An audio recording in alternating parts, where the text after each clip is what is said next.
Добрый день! Сегодня мы продолжаем свой рассказ о конденсаторах. Тема сегодняшняя – соединение конденсаторов. Способы соединения конденсаторов, как и у резисторов, бывают параллельные, рисунок А, последовательные, рисунок Б, и смешанные, рисунок В. Только формулы общей емкости будут как бы наоборот, чем у общего сопротивления резисторов. Параллельное соединение конденсаторов. При параллельном соединении левый вывод первого конденсатора C1 соединяется с левым выводом второго конденсатора C2. Точно так же соединяются правые выводы C1 и C2. Рассмотрим следующий рисунок, на котором изображены три параллельно соединенных конденсатора.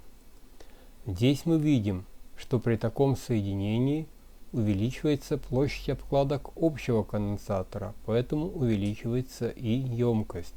На рисунке три конденсатора по 2 микрофарада соединены параллельно, и общая емкость получается 6 микрофарад. То есть при параллельном соединении общая емкость конденсаторов будет равна сумме емкостей.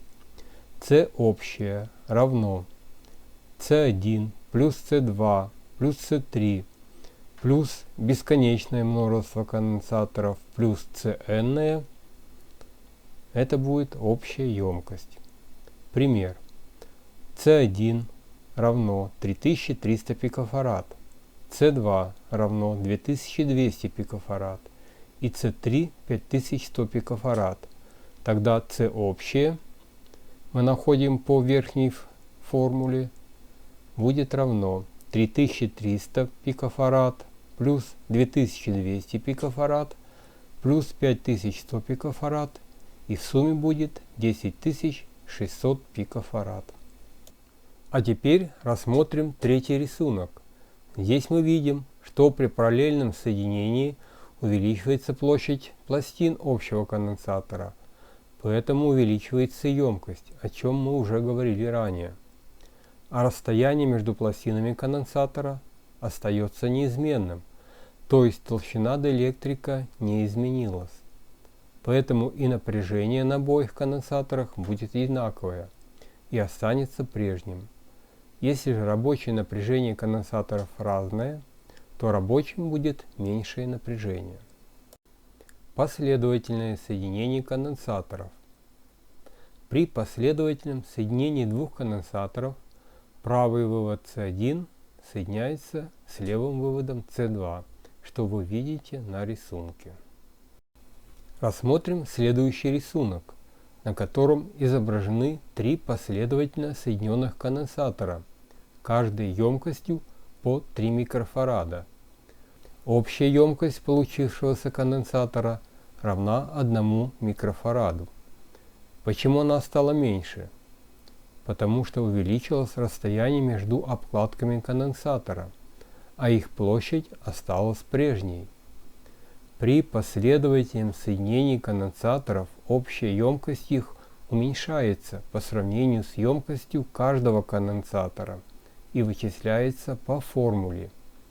Единица, деленная на C общее, равно единица, деленная на C1, плюс единица, деленная на C2, плюс единица, деленная на C3, плюс бесконечное множество конденсаторов, плюс единица, деленная на Cn.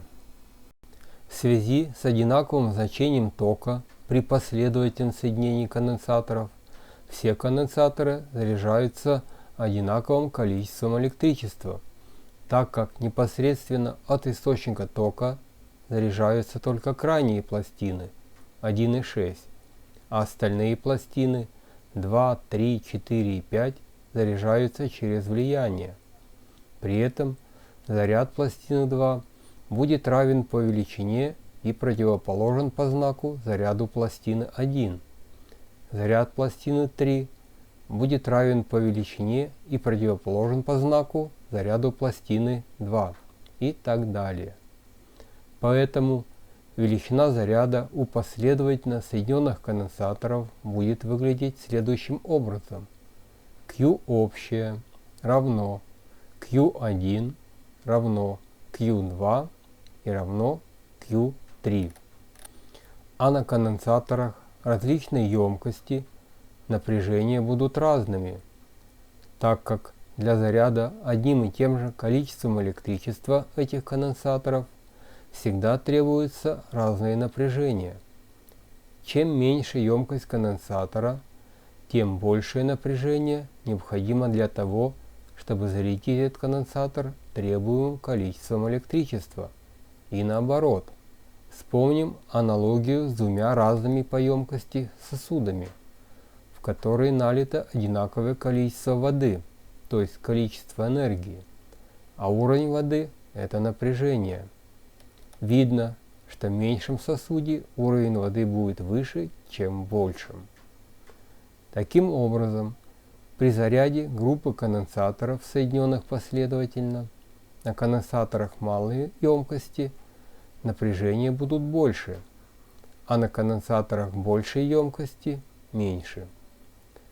Аналогично предыдущему случаю можно рассматривать всю группу конденсаторов, соединенных последовательно, как один эквивалентный конденсатор, между пластинами которого существует напряжение, равное сумме напряжений на всех конденсаторах группы. То есть напряжение общее равно напряжение первое плюс напряжение второе плюс напряжение третье плюс напряжение бесконечного числа конденсаторов плюс напряжение n-ного конденсатора. А его заряд равен заряду любого из конденсаторов группы. То есть Q общее равно Q1 равно Q2 и равно Q3.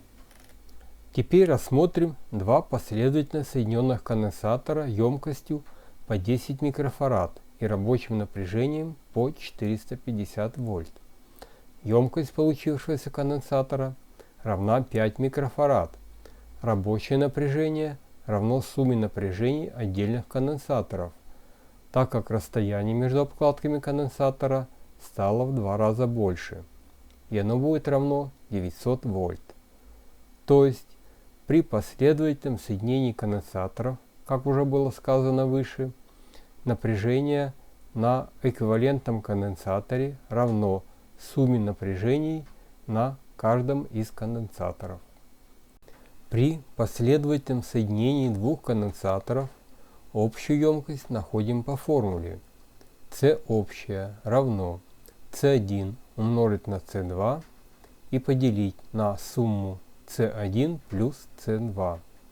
Например, C1 равен 220 пикофарад, C2 равно 470 пикофарад. Тогда подставляем эти данные в формулу и получаем C общее равно 220 умножить на 470 и поделить на сумму 220 плюс 470.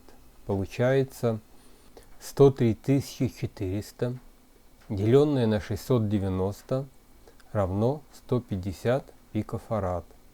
Отсюда следует, что общая емкость при последовательном соединении конденсаторов будет меньше значения наименьшего конденсатора. Рассмотрим на этом рисунке еще раз, что происходит при последовательном соединении конденсаторов. Мы видим, что последовательное соединение конденсаторов увеличивает расстояние между пластинами, то есть обкладками конденсатора, а значит увеличивается толщина диэлектрика. А увеличение толщины диэлектрика уменьшает емкость конденсатора. Площадь же пластин остается прежней.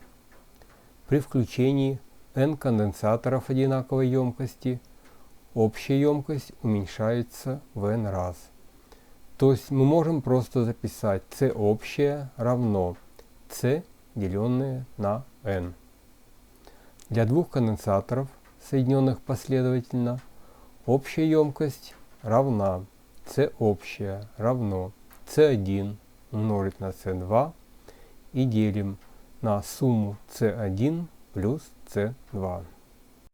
А на этом рисунке еще раз показана зависимость емкости конденсатора от размера пластин, то есть от площади обкладок, и расстояния между ними, то есть от толщины диэлектрика.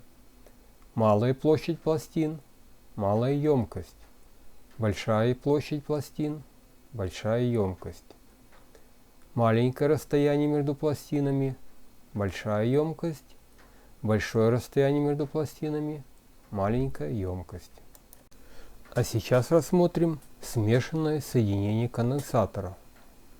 Смешанное соединение конденсаторов является комбинацией параллельного и последовательного соединения конденсаторов. Рассмотрим рисунок.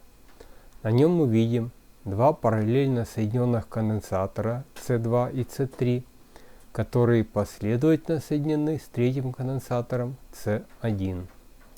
Рассчитаем общую емкость данной схемы. Сначала мы найдем общую емкость двух параллельно соединенных конденсаторов C2 и C3. То есть C23 равно C2 плюс C3. Затем мы находим общую емкость двух последовательно соединенных конденсаторов C23 и C1. C общее равно C23 умножить на C1 и делим на сумму C23 плюс C1. На следующем рисунке мы видим более сложные варианты смешанного соединения конденсаторов. В первом варианте сначала мы находим последовательное соединение C1 и C3, а потом C2 и C4.